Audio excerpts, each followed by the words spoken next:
en gros, qu'est-ce qui peut pendre au nez de ce PSG là, c'est de retomber finalement dans une certaine facilité. Pour l'instant, ils sont parfaits puisqu'ils sont dans l'investissement, ils défendent plutôt mieux qu'avant, et puis offensivement ça marque, donc ça passe. Ce que dit Jean-Michel dans ses attitudes, et pour revenir sur ça, Eric, c'était plutôt, tu vois, justement après ce piqué, parce que la première phase c'est le piqué, ça c'est vrai, ce geste technique, arrête tes beaux, rien à dire. Ouais, derrière, c'est derrière, je sais pas si tu vois derrière, au lieu de rechercher une solution, un autre partenaire ou une frappe puissante, il retente un tout petit lob, et puis après derrière il y a un regard avec la visite, genre il se marre, tu sais, comme quand tu es dans un match facile et que tu commences à rigoler un peu, tu fais, voilà, c'était juste des petites attitudes. C'est Starsky Hutch à la fin des épisodes, si quand il y a le petit gag qui décongestionne. À la limite, pourquoi pas, parce que c'était pas scandaleux, il n'y a pas eu un manque de respect total, mais est-ce que ça veut pas dire, ce que soulignait Jean-Michel, qu'on peut voir là les prémices peut-être d'une future attitude, tu sais, où justement ils vont retomber parfois dans des matchs un peu faciles, dans cette facilité qui a fait que parfois on les a vus, même contre des équipes moyennes, dans leur mauvaise période, tu sais, un peu fébrile et un peu faiblard. Merci Lionel, la réponse d'Eric, sachant que pour qu'on soit quand même tous d'accord, on parle d'une équipe qui en ce moment et depuis maintenant un petit mois s'est mis à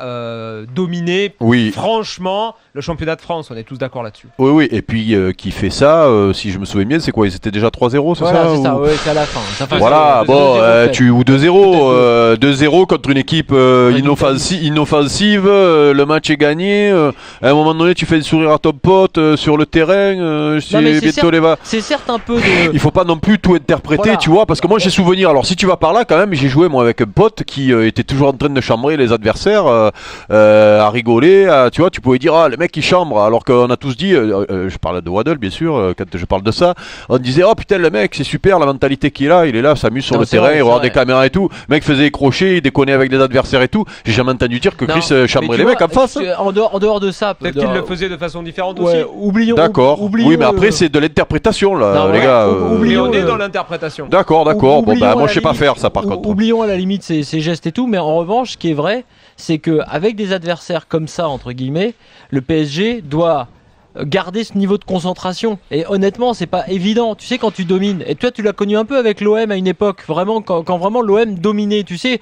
où quand tu allais sur les matchs avec vraiment l'idée que tu allais le gagner, mais voilà, il fallait quand même garder le minimum de niaque, de hargne, d'investissement, enfin comme d'habitude quoi, tu vois. Comme s'il y avait 0-0 jusqu'à la fin du match. Ouais, c'est possible. Et peut-être que le PSG a des joueurs qui ont des attitudes parfois, je parle pas forcément de ce soir, mais en général, tu sais, qui font que pour le coach, c'est peut-être ça l'important, ça va être d'arriver à les maintenir sous cette pression-là, quoi. Ouais, mais concernant un garçon comme Zlatan, que tu le vois, notamment en première mi-temps, quand c'est un peu difficile, le terrain est pas bon, il pleut, un adversaire vachement recroquevillé, le mec il marche, tu vois comment il est comme ça, tu dis pas il s'en fout, et puis hop, d'un coup il va te faire l'accélération pour un poteau pour mettre le but. C'est ça, ou le geste qui, l'espèce d'aile de pigeon, talonné, retourné, ça aurait pu être le but sur, donc c'est un truc de fou. Tu vois, c'est un garçon qui joue par intermittence, mais c'est pareil, donc après tu peux même pas dire que ces garçons-là chambrent, c'est leur jeu qui est comme ça, ils sont comme ça depuis le début de la saison, quand ça allait bien ou quand ça allait mal.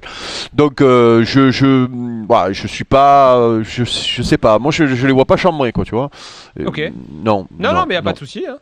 Tiens, François, supporter de Brest, est-ce qu'il a senti les choses comme ça, ou est-il plutôt modéré vis-à-vis de l'attitude des joueurs parisiens? Salut François. Ouais, salut tout le monde. Écoutez, par rapport au fait que les Parisiens aient chambré un peu les Brestois, moi je l'ai senti à 2-0. À 2-0, effectivement, ça a commencé, et moi je serais un peu plus modéré que Eric concernant l'aspect inoffensif. On est d'accord, Brest a été complètement dominé, il n'y a pas de souci là-dessus. Je disais en antenne, j'attends de voir les stats du nombre de tirs de Paris, parce qu'à mon avis c'est assez incroyable. Il y en a une petite vingtaine, je pense, non? Ouais, facilement, j'imagine, ouais. À mon avis, au moins, si c'est pas plus. Enfin bon, donc il n'y a pas de souci là-dessus. Maintenant, il faut quand même savoir que Grougy, à 10 minutes de la fin, il fait son coup franc, ou sauf si Sirigu, il fait pas un arrêt extraordinaire, il y a but. Ça fait 2-1. Ça fait 2-1, et 2-1 on sait très bien, surtout à 10 minutes de la fin, Stade Francis Leblay, un match attendu, c'est le match de l'année à Brest, tout le monde pousse, on sait ce qui peut se passer, hein, vous êtes mieux placé que moi pour le savoir, donc on sait que c'est quand même limite. Il y a aussi je crois que c'est une tête de Cantari sur un corner à la fin, sauvé sur la ligne par Maxwell, je crois que c'est ça Thiago aussi. Silva.